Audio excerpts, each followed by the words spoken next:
Du PSE a déjà abrité les plus grandes infrastructures publiques du Sénégal.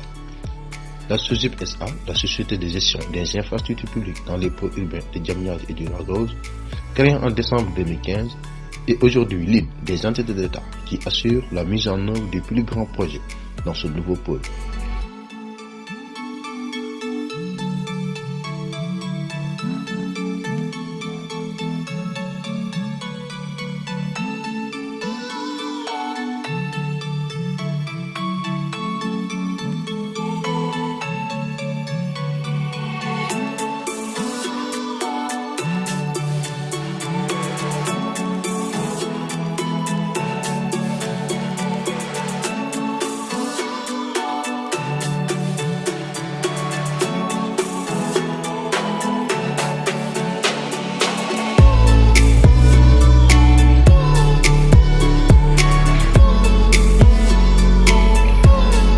Vous l'avez constaté par vous-même, beaucoup de Sénégalais travaillent sur le site. Il en a toujours été ainsi dans tous nos projets. Nous privilégions l'expertise locale qui bien sûr est associée à l'expertise turque qui tous vont contribuer à faire de Diamniadio une zone d'expansion économique à travers des ouvrages de dernière génération. À titre d'information, nous avons 700 ouvriers qui sont actuellement sur le site, dont les 80% sont constitués de Sénégalais, sans compter l'expertise technique composée d'ingénieurs.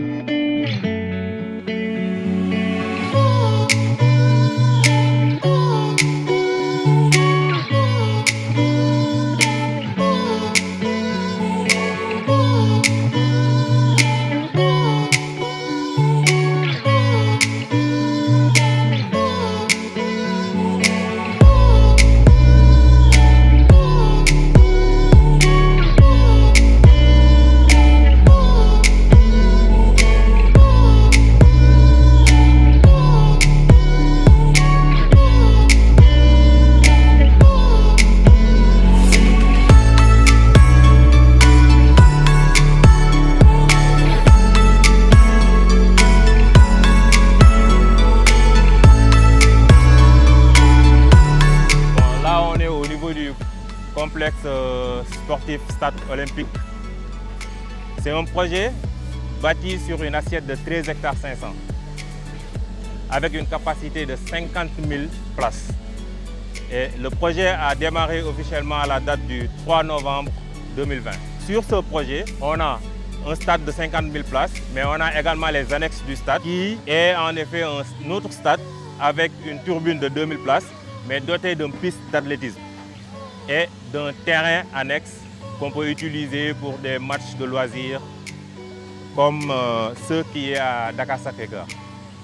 Le projet en soi est constitué d'une structure en béton armé et d'une partie en charpente métallique qui va reprendre la toiture.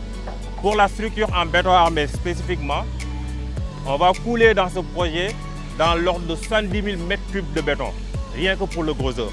Et dans ces 110 000 m3 de béton, il y a une partie réservée aux fondations. Déjà, la spécificité de ce projet réside dans le fait qu'on ait utilisé des fondations profondes. Car nul n'ignore le fait que sur Diamniadio, on bâtit sur de l'argile gonflant. Et pour annihiler ces potentiels de gonflement-là, qui font office de plusieurs dégâts sur les bâtiments structurels, on a jugé nécessaire d'utiliser comme option structurelle d'aller sur des fondations profondes. On a dans l'ordre de 1906 pieux qui vont reprendre cet ouvrage bâti. Et ces 1906 pieux-là vont être surplombés par un plancher vide sanitaire, de manière à désolidariser complètement le bâtiment et la plateforme. Et ceci permettra demain, s'il y a des apports en termes de pluie ou d'eau de pluie, le sol n'aura aucun impact sur la structure en soi. Et le projet, comme vous pouvez le voir, est à un stade assez avancé. Au niveau des fondations, déjà, on est à plus de 85% d'avancement et de réalisation. Et pour la superstructure, comme là où nous sommes actuellement, on est sur le VIP Lounge qui est réalisé dans l'ordre de 75%. Et les travaux vont bon train. Actuellement, on a dans l'ordre de 700 ouvriers qui travaillent jour et nuit sur ce projet-là. Les délais contractuels du projet seront sur 17 mois. Le challenge est énorme, le défi est énorme, mais on n'a pas de doute. On va arriver à bon train avec les échéances fixées par le président de la République. Construire un chantier aussi immense d'un coût de plus de 150 milliards dans un milieu très agile requiert un savoir-faire avéré, mais aussi des moyens techniques de dernière génération. C'est une promesse qu'il avait formulée de mettre en place au Sénégal un stade d'une très grande envergure, un stade ultra moderne qui répond aux normes internationales, aux normes de la FIFA, à même de recevoir les grandes compétitions internationales. C'est une promesse qui est en train d'être réalisée depuis le début du mois de novembre. Et dans les prochains mois, notamment dans 16 mois, ce stade se dressera fièrement à Diamniadio.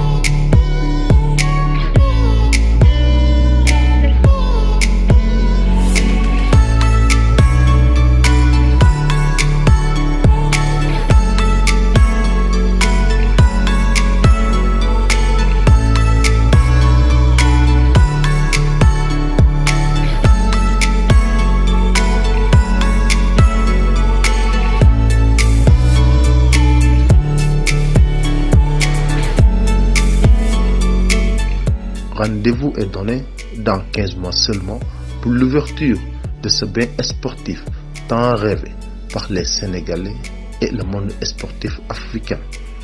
Une vision du président de la République, son Excellence Macky Sall, concrétisée par la Société de gestion des infrastructures publiques dans les pôles urbains de Diamniadio et du Lac-Rose, la SOGIP SA. Nous sommes chargés d'assurer la maîtrise d'ouvrage de ce stade, comme nous l'avons du reste fait pour le marché international, la gare de Gros Porteurs, l'hôtel Radisson, le Dakar Arena, autant d'infrastructures dont la réalisation a été confiée à la SOGIP en relation avec les partenaires privés. Nous avons pour mission essentiellement de concevoir, de réaliser des ouvrages d'intérêt public au niveau du pôle urbain de Diamniadio et plus tard au niveau du pôle urbain du Lac-Rose. Nous sommes chargés également d'assurer leur exploitation et leur rentabilité. Cela procède de la vision du président, de la vision futuriste du président de la République Macky Sall, de changer complètement de paradigme dans la gestion des infrastructures. On s'est rendu compte que les infrastructures coûtent assez cher. L'État peine par lui-même à en assurer le financement. Et je pense que le fait qu'on ait créé cette société qui a une vocation d'exploitation, de rentabilisation financière, aidera à coup sûr à assurer la rentabilité, la maintenance et l'entretien et en définitive leur pérennité. Ce futur joyau de 50 000 places fera du Sénégal et de sa capitale un centre sportif continental avec son musée sportif qui est une première en Afrique dénommé Pape Bouba Diop. Je précise également que ce stade sera doté d'un musée et c'est la première fois en Afrique qu'un stade se dote d'un musée. Le président de la République Macky Sall a eu l'heureuse idée de doter ce stade d'un musée. Ce musée qui portera le nom de Pape Bouba Diop a pour vocation de retracer toute l'histoire du football sénégalais mais également de mettre en exergue les performances de nos valeurs sportives.